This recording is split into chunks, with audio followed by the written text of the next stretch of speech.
وردي هو يوديو كان عصيق دلكني عذركي نداشدي دري العاف waxaan ka mahadcelinaynaa si gaar ah mahadcelinayaa dhammaan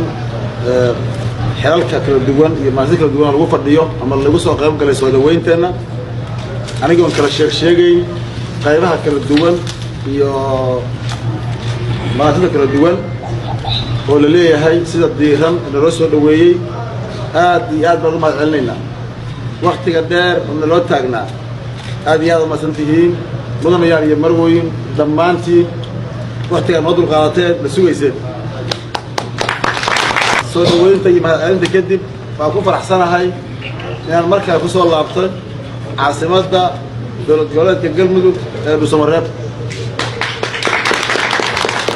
iyadoo runtii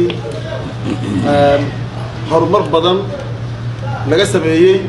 laga soo bilaabo dib u heshiisiintii la keeno maantay oo ay tahay 14 January oo baarlamaankii labaad ee galmudug uu noo dhisan yahay runtii dulweyn baa la gaaray horsocod weyn baa la sameeyey waxaan leeyahay intii ka qayb qaadatay guushaas la gaaray waa u mahadcelinaynaa dhammaan qaybaha ka kooban yihiin waxaan rabaa sidoo kale inaan iyadana idhaahdo baarlamaanka cusub ee dowlad goboleedka galmudug baarlamaankii labaad ee dowlad goboleedka galmudug hambalyo mudanayaal iyo marwey xilkiina iyo hawshiina ladin mudan Allah ku garab galo runtii waxaa la soo maray jiddeer oo caddaynaya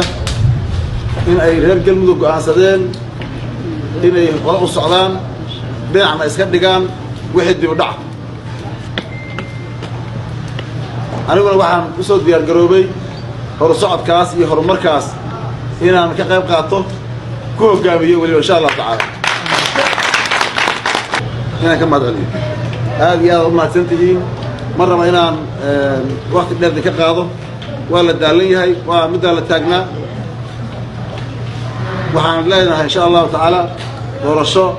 waxaan filaynaa galmudug sida hawluhu ku socdaan noogu dhacda si xor iyo xalaal ah aan lahayn caqabad laga fogaado wax kasta oo keeni kara inay noo keenaan dib u dhac hadday tahay dhinaca siyaasadda iyo hadday tahay dhinaca habsami socodka doorashada intaba in laga dheeraado laga fogaado laga dhowrsado wixii keenaya galmudug wax dhibaalkeeda haba yaraatee waxaan ku kalsoonahay insha Allah tacaala doorashada iyo sida u socoto annagoo aan marnaba aan ballan qaadaya inaan ka fogaanayo wax kasta oo keeni kara ama wax u dhibi kara hanaanka iyo hufnaanta reer galmudug aad iyo aad mar labaad ma ku mahadcelinayaa mudanayaa soo dhaweyntii iyo daalkii dheeraad nagu dulqaadateen وبالله التوفيق والسلام عليكم ورحمة الله وبركاته